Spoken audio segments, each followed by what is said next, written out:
Okay, I think let's start. Good day, everybody. Good evening in South Africa. Good afternoon in the US.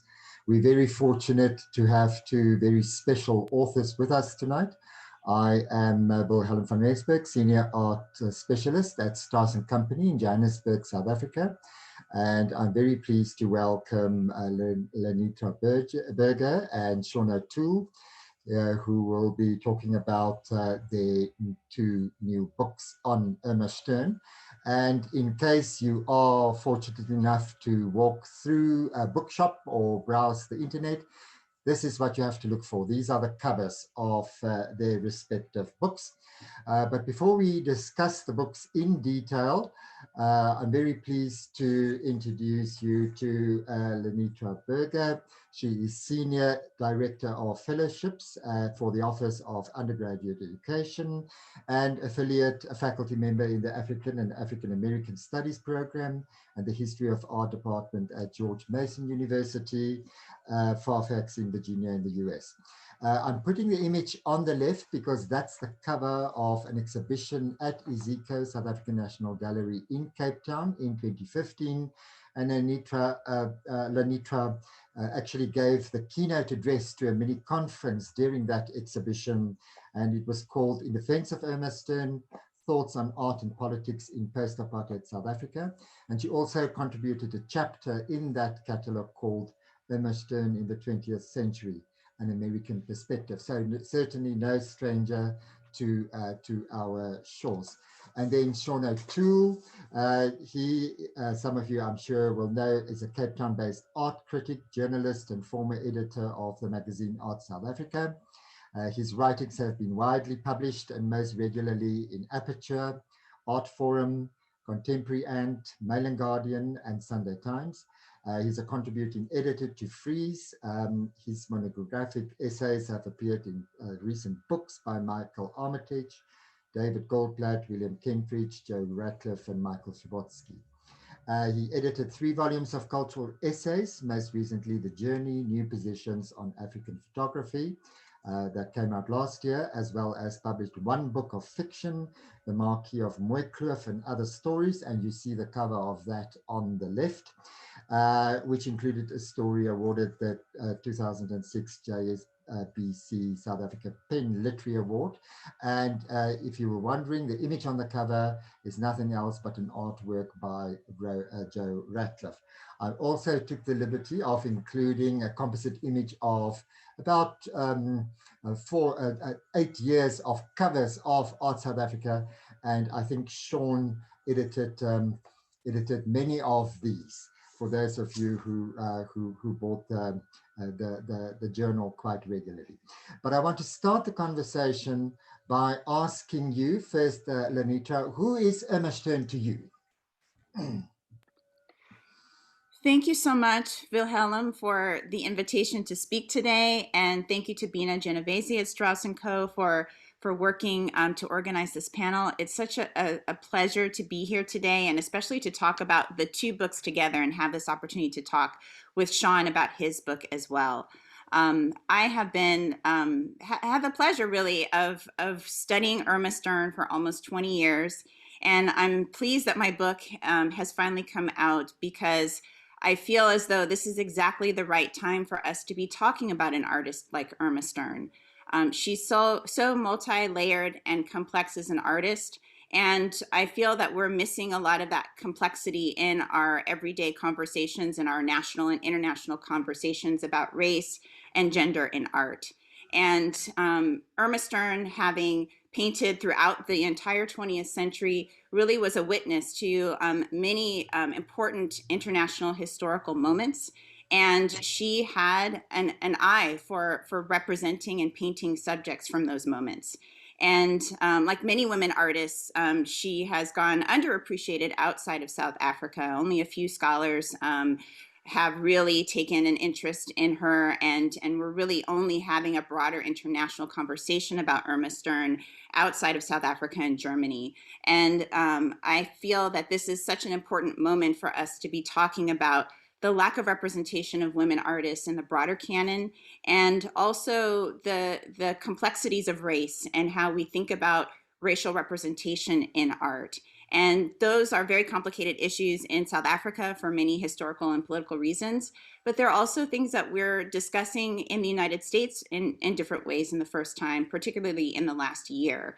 So to me, Irma Stern is the artist that we should be talking about right now as we think about some of these big picture issues. Okay, so just a couple of issues you mentioned, the topicality of her work, and this particular one, what is going on here?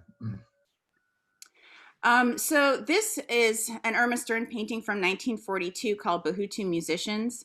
And I used this painting in my book in a chapter about Irma Stern's two travel narratives that she wrote. She wrote one about Congo and one about Zanzibar. And the type of work that she was doing at this time was revolutionary for a woman to be able to travel as much as she did, and visit people throughout the African continent and spend time embedded in these communities. But one of the things that I discuss in the book is just how she was an observer of social and ethnic relations and ultimately conflict. And this painting is really interesting because she's observing the differences between the Bahutus, or as we would refer to them today as Hutus, and Tutsis, who she also drew and painted and discussed in her narrative. And she writes about the conflict between the two groups. She talks about her observations of the physical differences between the two, that the Tutsi are tall and beautiful and the Hutus are shorter. And these are all things that she's learned and read about. But what she's really observing is what would become the 1994 genocide in Rwanda that would happen several decades later. And so this painting is a really good example of what I'm saying when I say that she observed some very important political and historical moments in the 20th century. That's it. Okay, so I want to ask Sean quite quickly, who's Irma Stern to you? I suppose there was a definite before and after. As you pointed out, I predominantly worked in the contemporary art sphere. I suppose the art world is so segmented. So I tended to write about young living artists, people that I could phone up and, for instance, ask to borrow an image for my book cover. Irma Stern, certainly in that before time for me, was someone from a drowned world, another place, South Africa, that ended in 1994.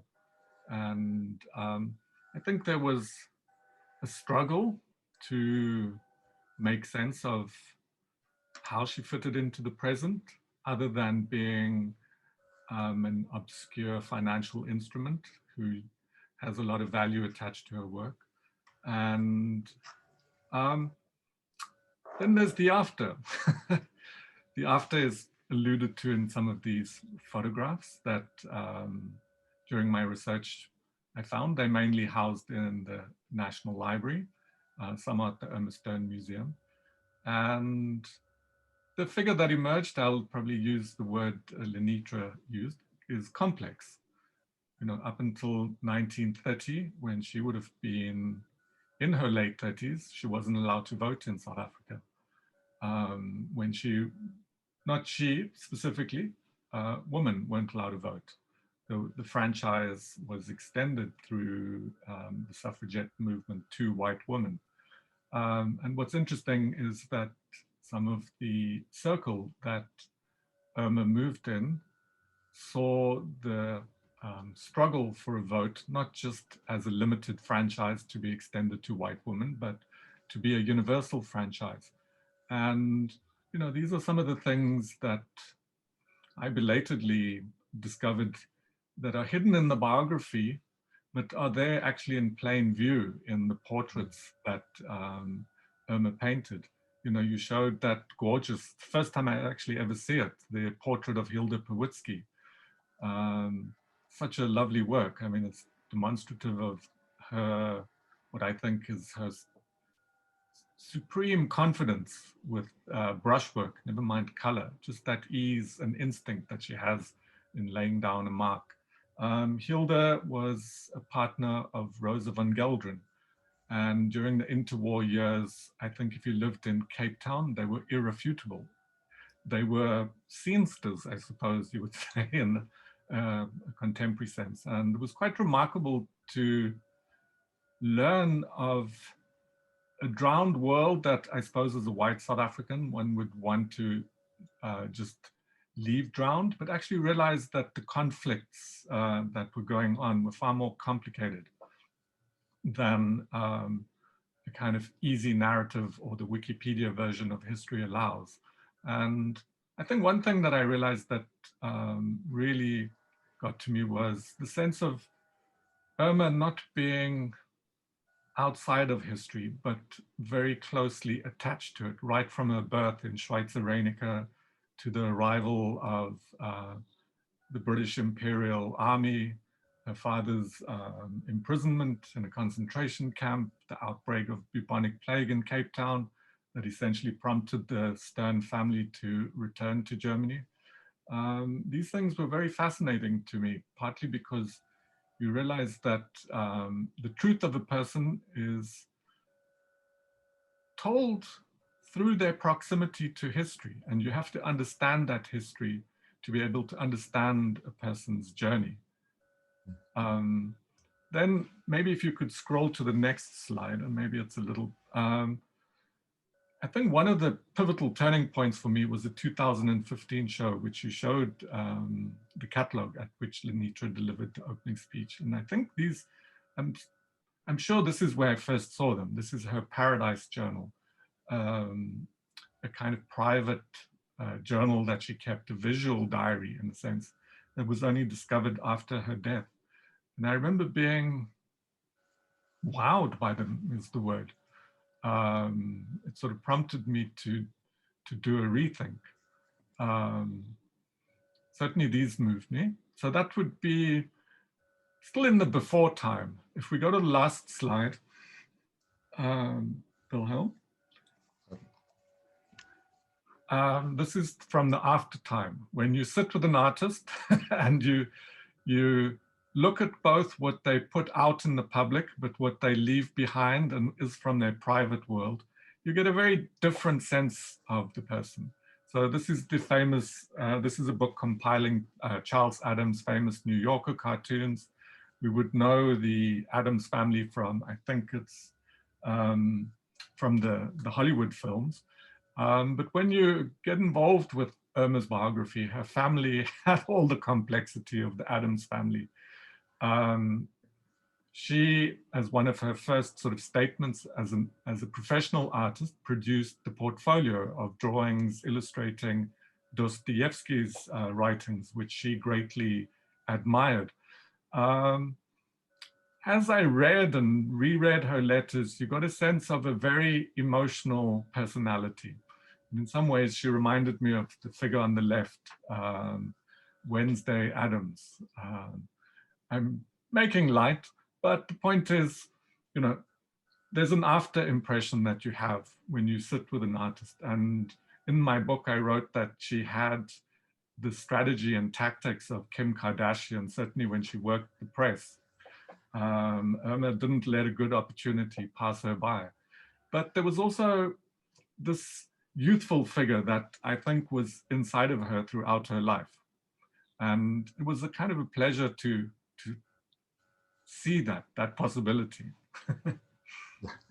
Okay, let's move on and let's get down to your books as well. And this time, LaNitra, I want you to talk about your book, and we want to know everything, you know, how the project started, how you derived the title, were you involved in selecting the image on the cover, and give us a sense of the structure of the book as well. All yours.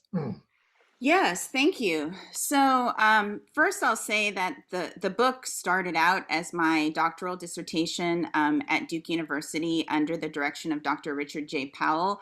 But from the beginning, I always knew that I didn't want to write a book or a dissertation that would sit on the shelves. As soon as I came into contact with Irma Stern, I knew that there was a bigger story to tell and that I wanted as many people as possible to read this book and understand that story. And I credit my thesis director, Dr. Powell, in identifying Irma Stern as someone who was unknown in the United States, virtually unknown, and that it was time for us to explore her from that American perspective. And literally, this is not planned, but I was in the library and there was a Strauss and Co. Auction catalog on the shelves that had an image of Irma Stern in it. And I was immediately drawn in from the image. It was of an African woman. I knew that Stern had an unusual South African name. And I traced her back from there. And it turned out that Duke University owned some of the rare books that that are written about Irma Stern, and that is what actually facilitated my ability to do the research. So Duke's library owned a copy of the Max Osborne 1927 book. It owned Zanzibar. It owned the Sachs book from 1942. And so I had those books in my house at my disposal for many years. And if I had to travel all over the place to find those books, it just would have been difficult for me to really sit with the subject for as long as I did. So, I'm looking at Stern from a global perspective. I start out, drawing in the reader with a discussion of the art heist that occurred in Pretoria, because I'm a fan of books that talk about art heists. So I was thrilled that I could start my book that way. And then I dive right into Irma Stern's early years and her contact with the Expressionists, most specifically Max Pechstein. But one thing that was really important that I discovered in the literature, and I think is something that I want to build out more and talk more about, is that Irma Stern was known to the likes of Alain Locke, who was an African-American philosopher and critic. He spent lots of time in Berlin and likely came across Stern's work through the Gurlitt Gallery. And he mentions her in his seminal book, The New Negro. And he talks about her and Max Pechstein as examples that Black artists should be using to develop a modernist aesthetic. And to me, I think that that's just groundbreaking and important for us to think about, how someone like Locke would be using Stern's work to inspire a new generation of Black modernists in the United States. So I look at that expressionist influence from that global perspective and connect her not only back to Germany, but also to the United States and what that means. One of the most exciting chapters for me to write was about the role of the Jewish community in supporting Irma Stern and her work, and that's chapter 2. In all the years that I've been traveling to South Africa since 2004, I felt very welcomed and supported by members of the Cape Town Jewish community, and they've really been helpful to me in my research and have been just so kind and welcoming. And Wilhelm, you showed the image of the Hilda Prowitzky portrait. No one, I think, has been more influential in terms of shaping what Jewish modern art looks like than Hilda Prowitzky. She was not only an educator, a prominent member of the Jewish community in Cape Town, but she was also an art critic for the local Jewish publications. And she really did some deep thinking along with Rosa van Helderen.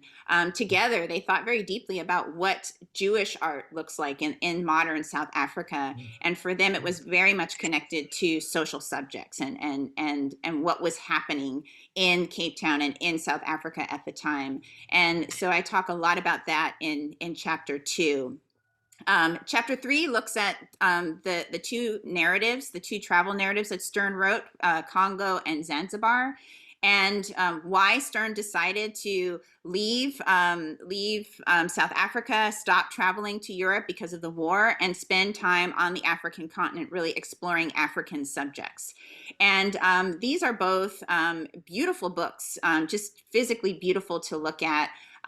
Very tactile, beautiful illustrations, but they start to set up not only a very interesting history of Africa in the Second World War moment, but also give us a window into how Stern is thinking about South Africa as it's descending into an apartheid state. And so I've tried to connect those two with the politics there in chapter 3. Chapter 4 focuses on how Stern navigated modernism during apartheid, and how she looked at her subjects and how they were changing when she would visit Black communities as apartheid was forming, and while it was going on, how those communities changed and how she changed in her response to how she was painting them. And I spend a lot of time talking about what it was like for Black South Africans to be living under apartheid. I think that for me, as someone who is the daughter of 2 African American parents who escaped, segregation in the American South, this type of oppressive regime was devastating for Black South Africans. And I look at how Stern was trying to understand that and how she was trying to interpret that through her work. And also how the Jewish community was really also stepping up against apartheid and the friction that occurred between Stern, who by that point was a very famous artist and wanted to maintain that fame and the ability to travel, and how she received support from the apartheid regime in order to be able to continue her travels, and how that caused friction with the Jewish community, who was disproportionately working to end apartheid. Chapter 5 is the last chapter, and that chapter was really shaped by time that I spent teaching in South Africa. And that's where I really talk about, what do we do with an artist like Irma Stern in a post-apartheid South Africa, in a Rhodes Must Fall South Africa? Young people talk about canceling artists and cancel culture. And there's a lot about Irma Stern and her life choices that I vehemently disagree with. But I believe that it's crucial that we understand artists like this in order to be able to move forward. And the thing that was really, really important to me for chapter 5 and my conclusion was to end this book by passing the baton to the younger Black South African artists who have not had as much exposure, who have not been had the same types of opportunities for education and travel. And I wanted to hear what they had to say about Irma Stern and how they were influenced by her. So I spend the last part of the book really interviewing those artists and hearing their perspectives. Yeah. So listening to you describing chapter 4, I think that's the crux of the title, isn't that so? The racial paradox. Yeah, so in general, I study these paradoxes and how paradoxes can turn into paradigm shifts. And in this case, I'm looking at Stern throughout her life and the racial paradoxes of someone who had so much exposure to people of different backgrounds. Sean and I have a particular photo that we both like of Stern as a baby with an Indian, governess. From the beginning, she was exposed to different people and different cultures, more so than most people even today. Yet she still, in her heart, had very racist views, very fixed views of what Black people were capable of and how they should be depicted. And so for me, that's the racial paradox that you see throughout her life, is how she's struggling to process and comprehend that, and how she profits from it without, for me, a lot of introspection. Okay, and does that could you choose the image you put on the cover, or yes? So I chose this image. It's made in uniform. It's a Stern work that she painted in 1955 because it hangs in the Irma Stern Museum. And that is where I spent a lot of time doing my research and field work. And I had the privilege of doing my research at Irma Stern's dining room table, and I would pass by this painting on a daily basis.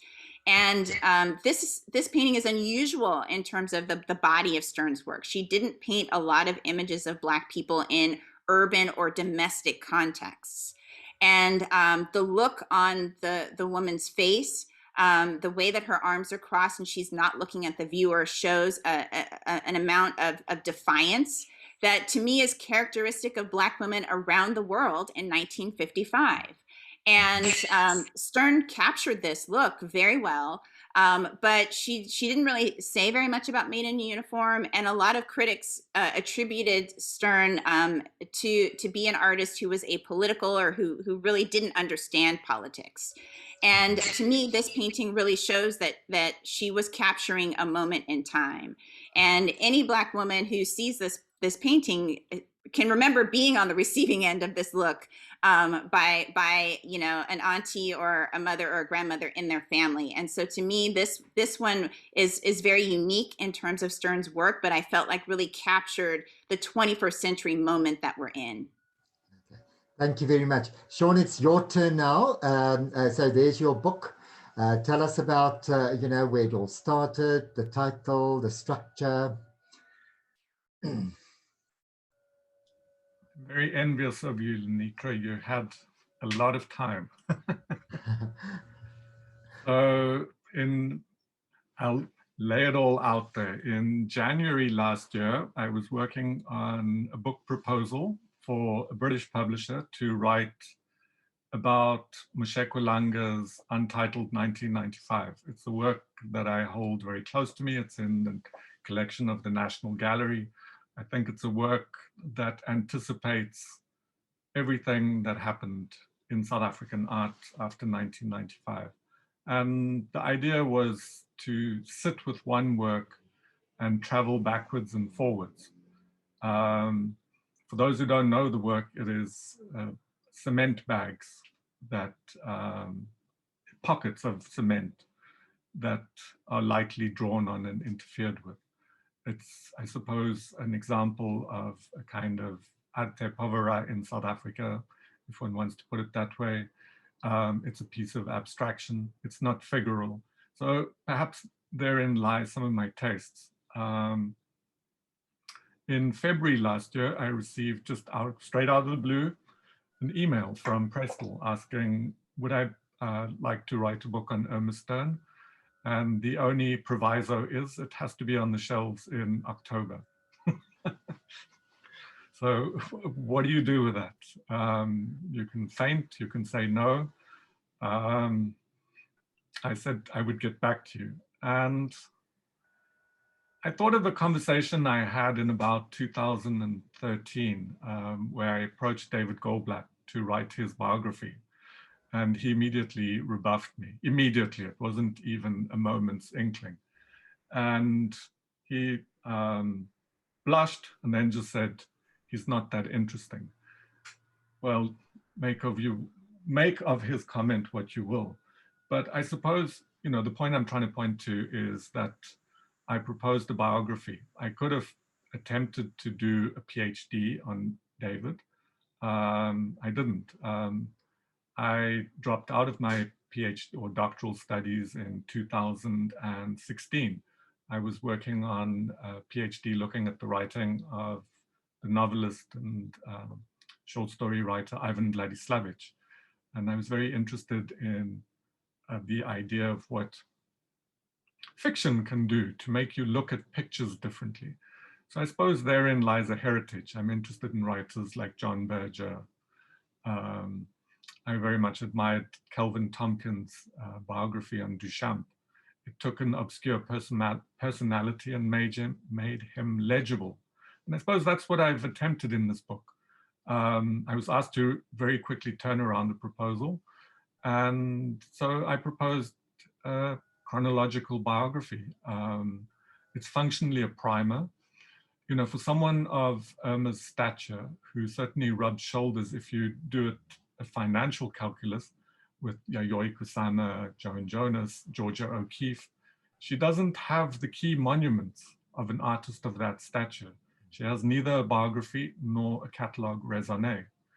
And, you know, those are fundamentals of an artist of a certain stature. So I thought I would attempt to write a primer rather than a fully fledged biography, because I was also given a word count, I was given a title. As you can see, my name is absent from the cover. And look, the important thing is publishing is an exercise in realpolitik.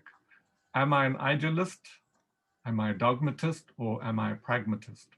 all of these thoughts were going through my head during the pandemic. It's not the best things to be confronting. And I realized I'm a pragmatist. Here is an opportunity, take it. And, there were various ways to fashion it. You could just really rehearse the sources, and all the book functionally would be doing, and probably could be accused of doing, is reintroducing Irma. This is the art world, where there are moments of rapture with an artist and visibility, they get forgotten, and then if they're lucky, they get reintroduced.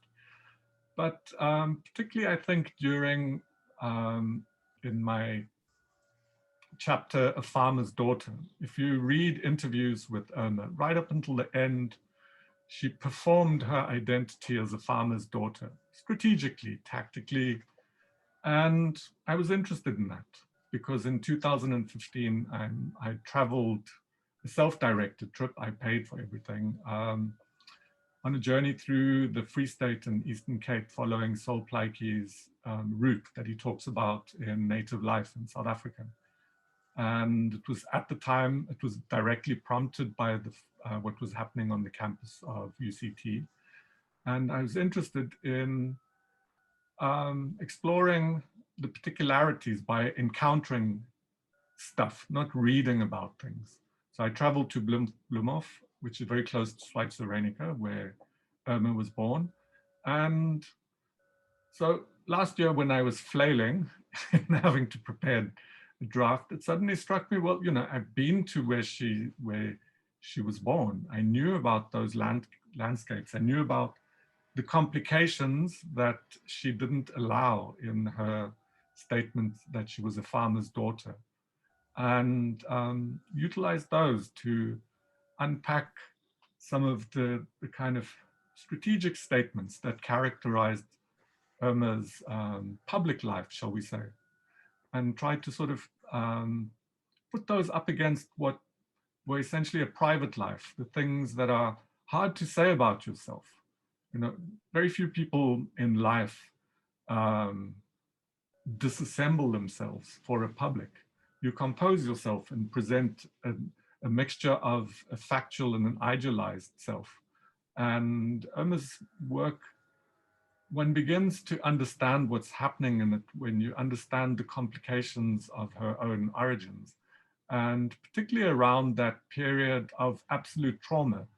Because, if one works with imponderables and the great if the South African War hadn't have happened, she may have just ended up the aristocratic daughter of a wealthy farmer.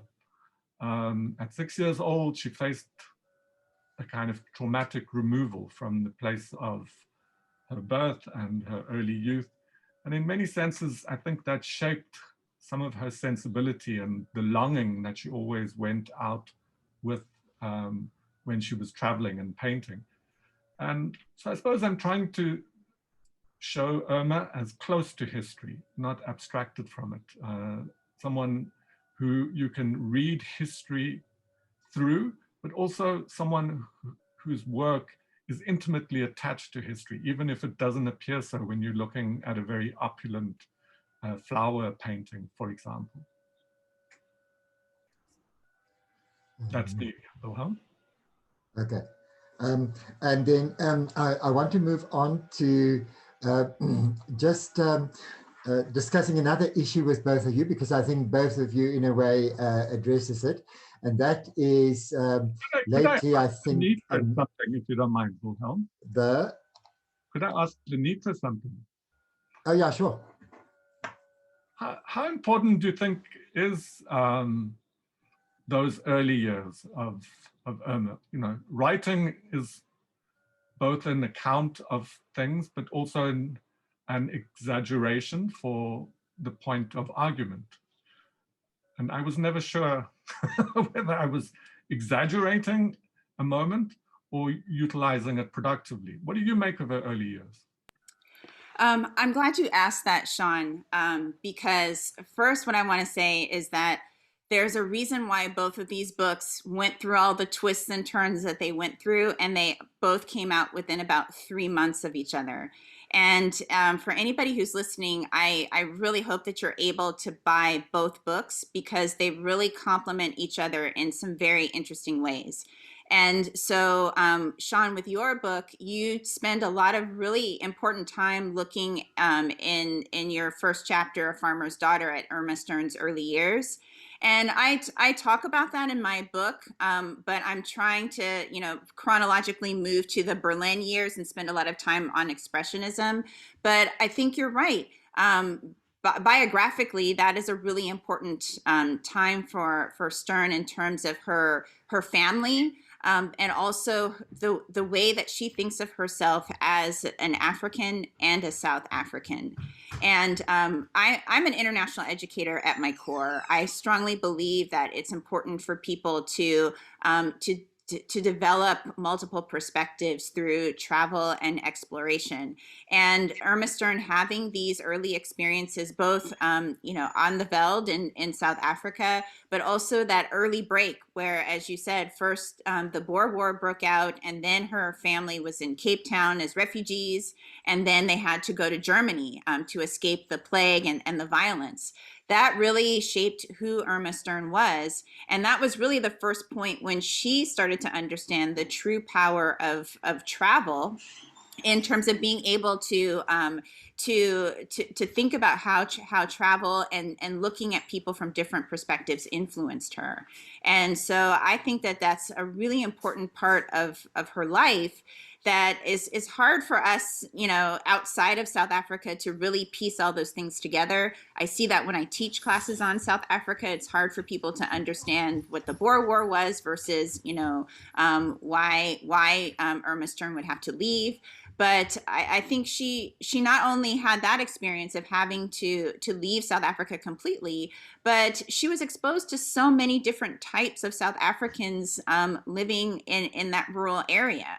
And she took all of that with her to Germany. And that was part of the reason why she was so incredibly valued and interesting to Germans, because not only were they meeting someone who was a woman, who was a talented artist, but someone who had actually seen real Black people and people of color, not just look at the products of their work in museums. And so those were experiences that she understood were valuable, but also things that she drew on. So I think that those early years are just critical in understanding who she was and the impact that she would have later on. Thank you. I want to move on to another aspect that I see emerging from both of your books, and that is what seems to happen lately among scholars, among art lovers, is trying to come to terms with the idea of African modernism, or a modernist African art, if you like.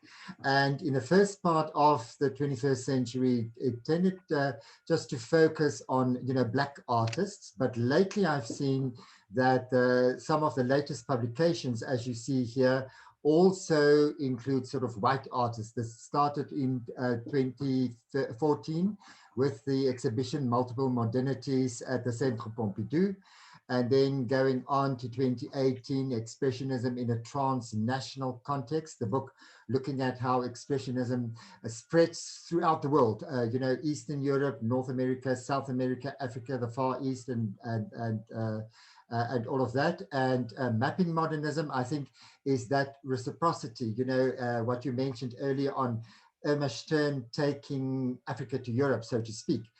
So you find it in that book. And incidentally, in all three of these books, Irma Stern is mentioned. In the Multiple Modernities, that exhibition at the Centre Pompidou, for instance, they included this work by Irma Stern. It was a work in their collection. And I want to know from each one of you how you view this, the African modernism, or the modernist African art, so to speak. Anitra, shall we start with you? Sure. Well, I can say that Elizabeth Harney, who edited one of the books, was my supervisor when I had a fellowship at the National Museum of African Art in 2001 to start laying the groundwork for the fieldwork that I would do in Cape Town. And so she was really helpful and instrumental in helping me think about some of these mappings of modernism. And for so long, Stern has been left out of these conversations for various reasons. But as we've talked about throughout this presentation today, she's been present in all of these major moments. She spent a lot of time exhibiting in Paris. She exhibited in Berlin and London and Vienna and all of these places where many artists who we talk about all the time have also been. And so I think it's really wonderful now to see Stern being put back into that context. A lot of the reasons why she's been left out, I attribute to one, her being a woman artist and not being given the right credit, but also to the break with the cultural boycotts and other things that prohibited a lot of research and contact between South Africa and the rest of the world. So as South Africa moved further away from apartheid, it was much more easy to re-explore those archives. But I think that it's so critical to understand a global modernism by looking at someone like Irma Stern. And, it's really only been recently as well that we've really thought about modernism and in that more global context, and how artists outside of Western Europe conceived of modernist ideas and looked at subjects in a modernist way. So I'm pleased to see that she's starting to appear in these really important conversations. And Sean, I see this idea in your subtitle: African in Europe, European in Africa. Mm-hmm. Look, I suppose, again, I'll fall back on my biography. I write about contemporary art, and I suppose the contemporary art moment, depending on how you want to map it, goes back certainly to the 80s. There's the show at MoMA, Primitivism, and then 89 at in Paris with Jean. Magicians of the Earth, yes. Correct, yeah. And that legacy of primitivism and the transformation of, I suppose, this absolute unqualified enthusiasm for it, and after that moment to a more qualified reappraisal. I certainly think these books fit into that sort of longer arc. I suppose it's a very specialist argument. I think, when I was researching this, a lot of the archives were closed, but and I had to fall back on a certain sort of muscle memory, because that's what you do when you're a scholar or you're a writer. You're developing a certain muscle, and then when you are faced with there's certain junctures where the spotlight is cast on you, you have to kind of perform.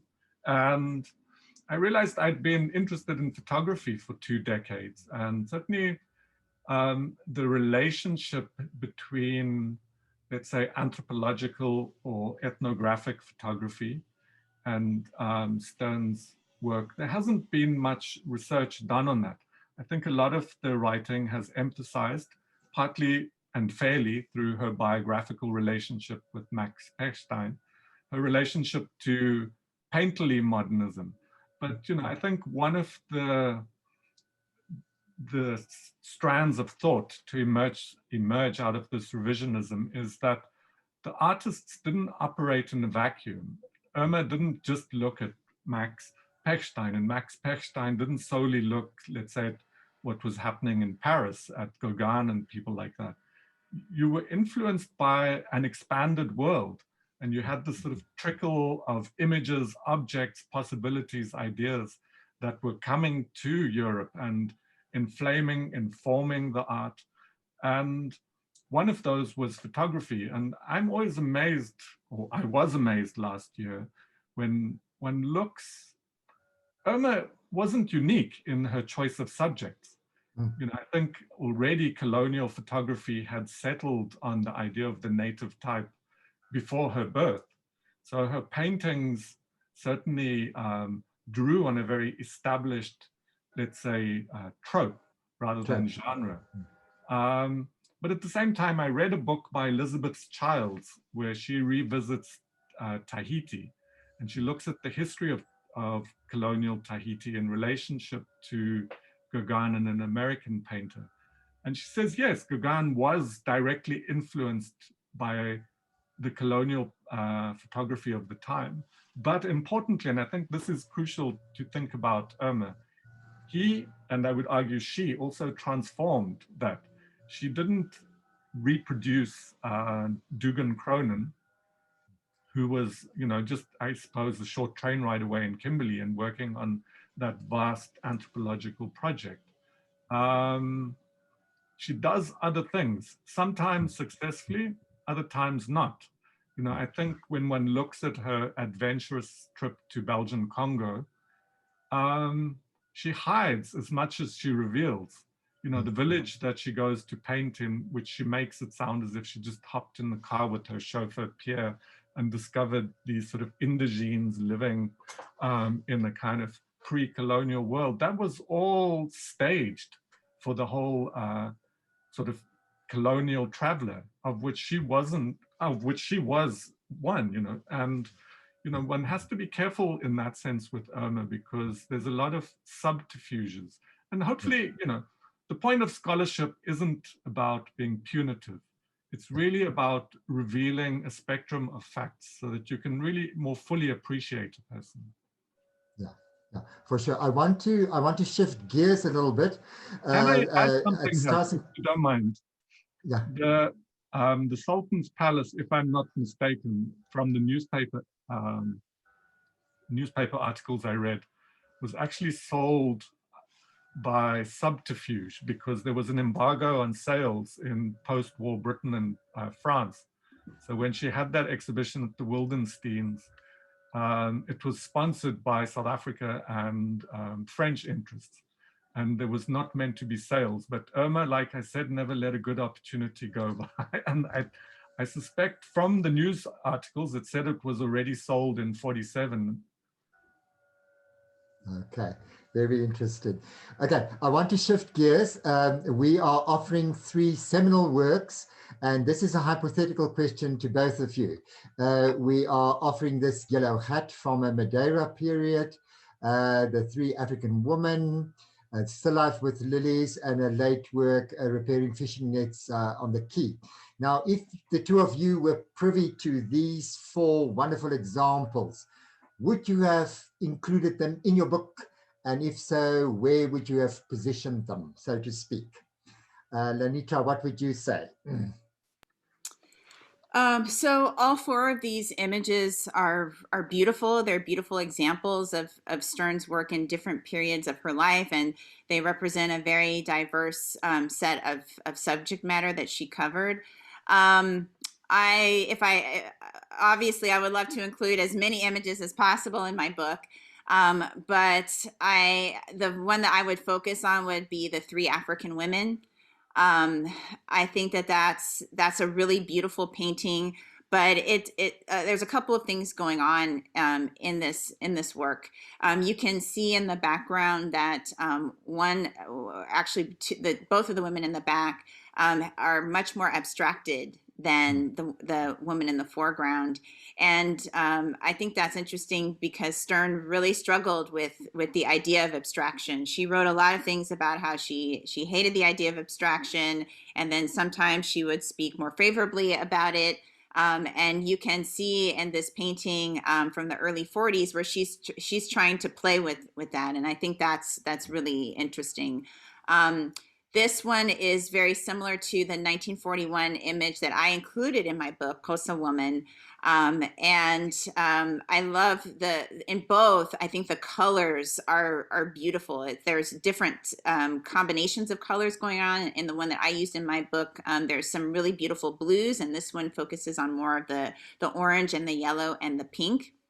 But I think that the thing that I would hone in on the most would be this early 1940s, and the presence of these 3 African women, as Stern is trying to understand why her ability to paint Black South African women is changing as Black women are thinking about what is happening in their country. And so you can see again just the facial expression of the woman in the foreground looks very skeptical. And I think that she's detecting that discomfort and trying to process what that means for her as an artist, as a successful artist, and for her country as well. So I love all of them, but this one in particular is really consistent with the type of thinking and research that I was doing on this particular time period in Stern's career. And Sean, you?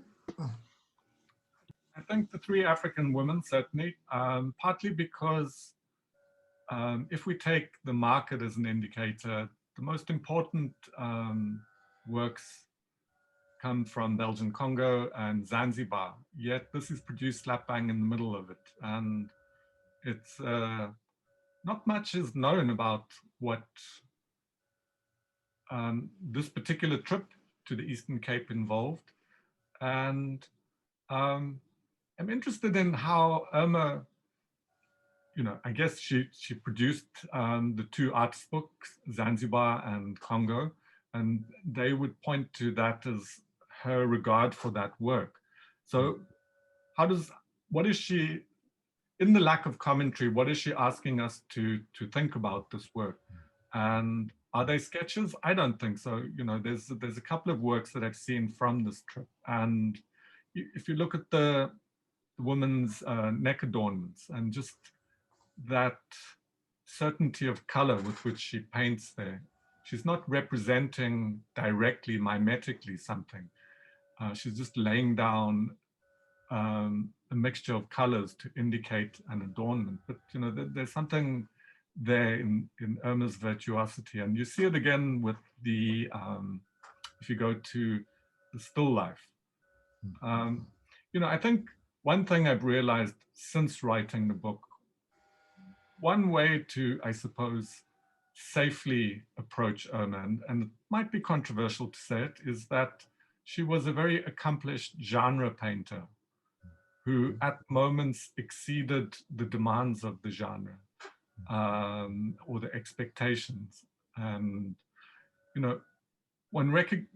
if one looks at the archive, I mean, you archive works for sale, Wilhelm. I've written for works for sale. The number of still lifes, flower still lifes out there that can put you to sleep. Yet there's something in some of Irma's still lifes, flower studies, that are just enigmatic. I saw this in the flesh, and it doesn't translate entirely as a digital image. That not the surface on which listen to me, I'm stumbling. The fabric. When you see the painted object, it's extraordinary. It has a sort of jewel-like quality, really sort of enigmatic in that sense. I would certainly have pushed to include this, these sort of exaggerated and flamboyant flower studies. Okay, thank you. I think we're moving to a close, but I want to talk about the legacy of Irma Stern. We here at Strauss often participate in the Turbine Art Fair. In 2018, for instance, I mounted a special exhibition of Irma Stern's still lifes. I think my aim was really, it is an educational exhibition, and the aim was really, in a way, to make still life sexy again. And it has an educational dimension. And what I did was I approached art students at various training institutions, and I asked them to respond to Stern. And I was very pleased to see that two of the works that they produced are also reproduced in LaNitra's book. Because, I think one wants to get a sense of what contemporary students, artists think about Stern. I was involved in, the creative side of it. They made paintings, University of Pretoria, Tshwane University of Technology, in Bali, ceramic artists, UJ, University of Johannesburg, and the likes. But I think, LaNitra, you had the privilege of interviewing these students. And I was wondering if you could share with us what they actually told you, especially of Dudizile More's work and David Matlabane's work. Yeah, so this was a really exciting time for me because you did this work, Wilhelm, with the students, and in 2018 I organized and led and co-taught a study abroad course in Cape Town and Johannesburg called Monuments, Museums, and Memory in South Africa.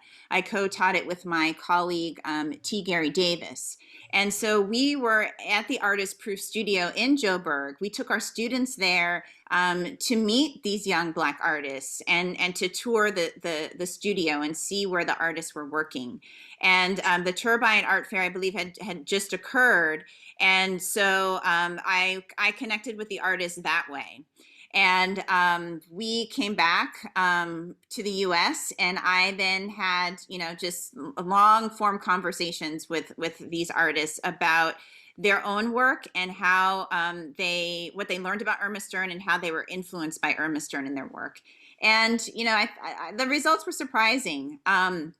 They said that they knew some of her biography and they understood some of it, but in general, they did not feel as though Irma Stern and who she was as a person, in terms of some of the more negative aspects of her relationship to her subjects, they were less interested in that.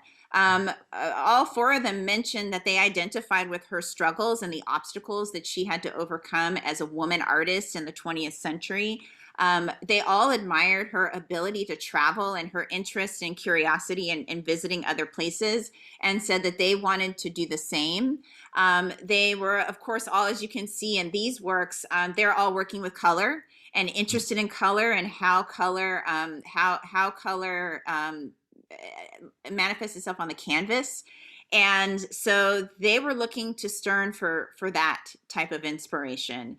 And I spoke with Dudu actually about her, whether or not she felt that Stern, exploited some of the Black subjects that she painted in any way. And Dudu did speak about, wondering if Stern had gotten consent from the women that she painted. And, that's something that we're really talking about more in the 21st century, but it's just not part of the conversation, 20, 30 years ago or more. And so she noted that, and I thought that was really, really interesting and insightful for her as a young artist to be thinking about that. But by and large, the artists were fascinated by who Irma Stern was as somebody who was working against the grain, who was trying to succeed amidst a lot of various obstacles, and they were fascinated by her use of color. Okay, and I really want to end by referring to, I think it was a subtitle in your last chapter, Roads Must Fall Should Stern Fall. Sean, what are your views on such a claim? Well, I do write about it in my introduction. I draw on, I think the fallist movement isn't something that is hermetic and South African. There's a deep reappraisal of history going on globally, and certainly the legacies of, let's say, Western colonialism. And so the New York Times ran an article, should Gauguin be cancelled? So these questions are out there. It's a difficult one.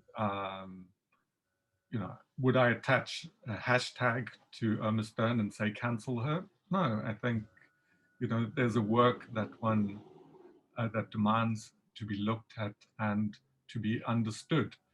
I think in relation to your previous question, one of the ideas is her importance might be asserted in the fact that people copy her or trouble her by quoting her pictures. So an example would be Atipatra Ruger's work. I think there's a different way of approaching Stern's legacy, and that is one of the perpetuation of certain subjects and the continuity in them for both good and bad reasons, you know. So the endurance of expressionist still lifes, even as a contemporary idiom. One could go to the Norval Foundation and see Georgina Gratrix's gorgeous work. There's other young artists. And what's interesting is they're also women. And what this says in choice of subject and the kind of due seriousness or not that is attached to it.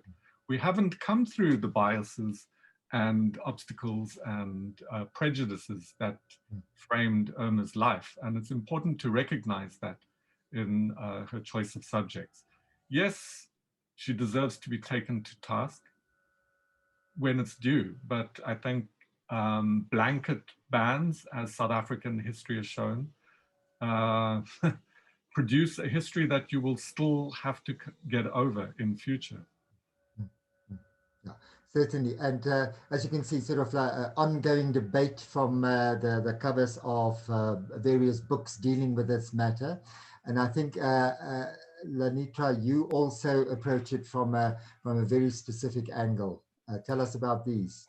Yes, so that's the opening title of my last chapter is If Rhodes Must Fall, Must Stern Fall. So that's where that comes from. And as I mentioned, you know, I'm an international educator at heart.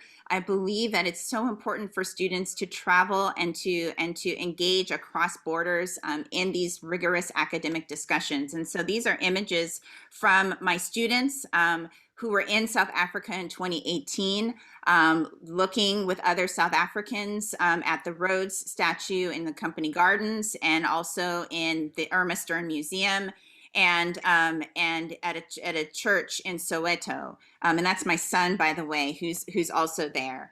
And this class was formative for me in terms of how I was starting to think of Irma Stern as I was finishing the book, but also this question. I intentionally invited the founder, the person who started the Rhodes Must Fall movement, Chumani Maxwele.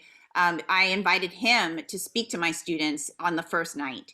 And so I wanted to completely reorder the way students thought about the narratives that they've been presented about South Africa. So we did that, and then we went to the Irma Stern Museum. And what I'll say is that, you know, the Irma Stern Museum has been the center of a lot of controversy. People feel as though, you know, how is it that this museum can exist on the UCT campus if this artist has such a fraught legacy? But I want to give a lot of credit to Nadia Danka at the Irma Stern Museum, because she's really bringing together a very diverse team of people, including Chumani and others, to think about how to reshape the Irma Stern Museum, reinstall it, retell her story in a way that is more accessible to the majority of South Africans. One of the things that I really took away from my time there was how recently Black South Africans have been allowed to be in museum spaces and how that has had an effect in their ability to feel as though they can take advantage of art. And so I think that it's so important for us to keep that in mind as we are looking at Stern and trying to broaden this conversation beyond the small group of us who have been working on Stern for a long time. She has a lot to offer. And a lot of important lessons for us to learn. So as I mentioned at the beginning, I don't believe in canceling. I believe in us really tackling headfirst some of these very difficult questions. And there's no one who's more primed for us to start as looking at someone like Irma Stern. Okay, certainly a very positive and a very high note to end.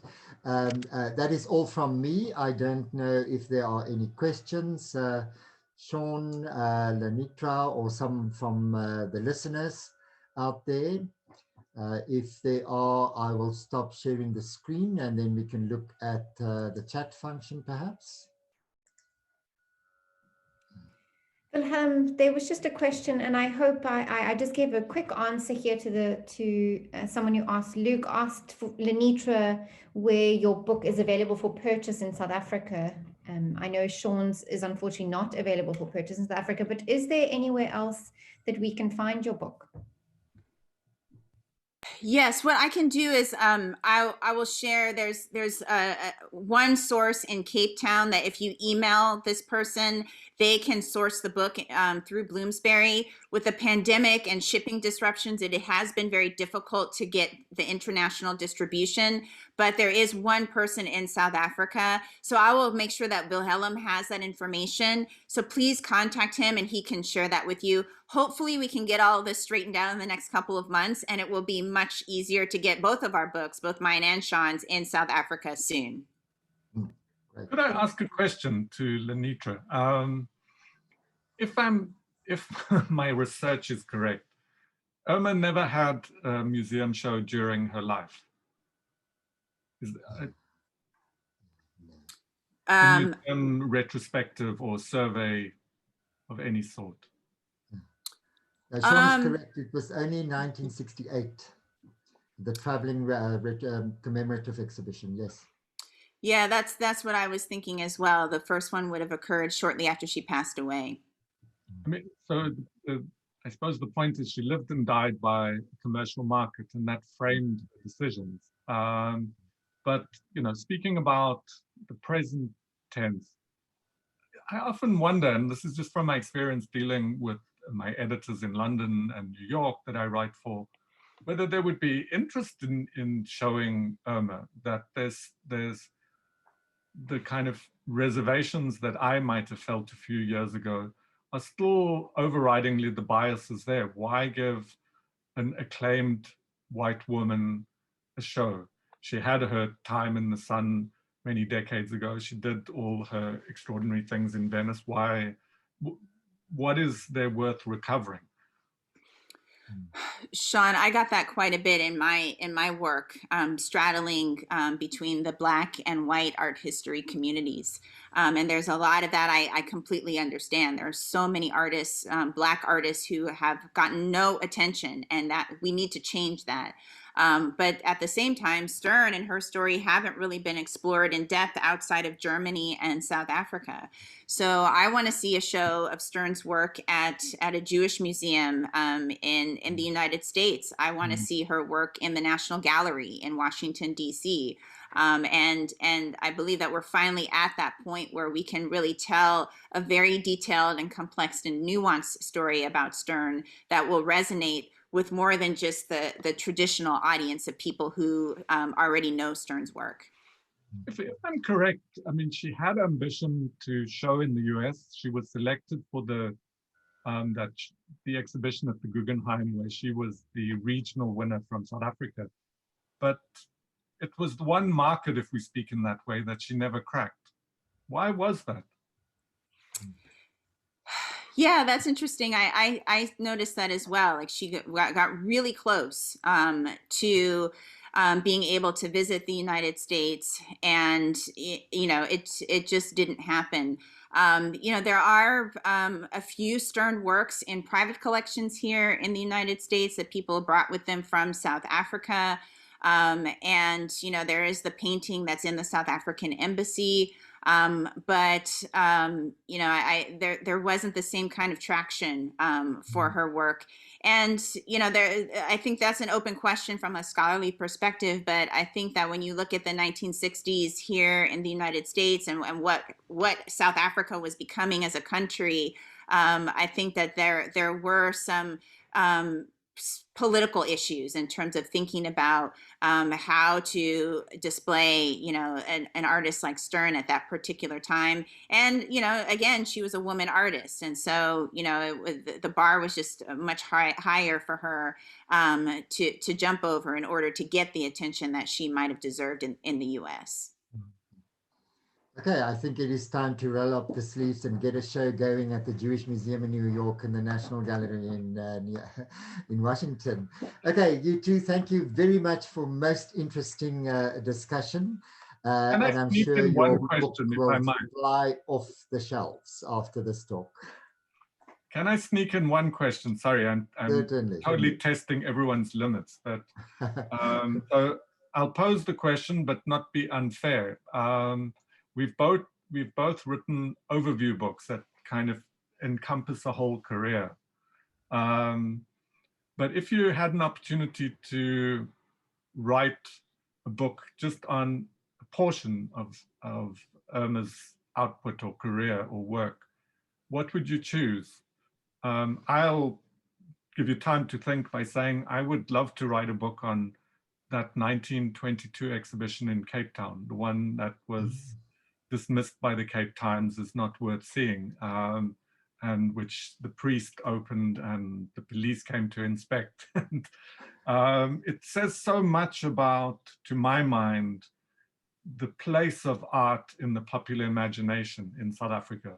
That 1922 moment is still with us. The kind of spectacle of art, the inability to understand newness and provocation that art should present.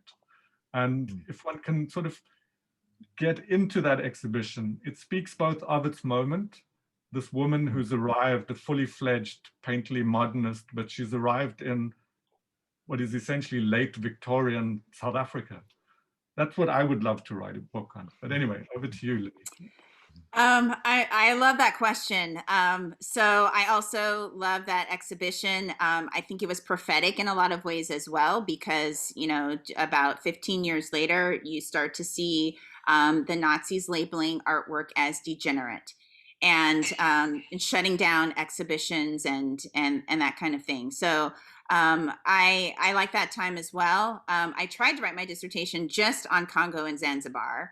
And I really wanted to focus on those two periods, but my advisor said that because no one had heard of Irma Stern in the United States, that it was important to take a step back and do that overview.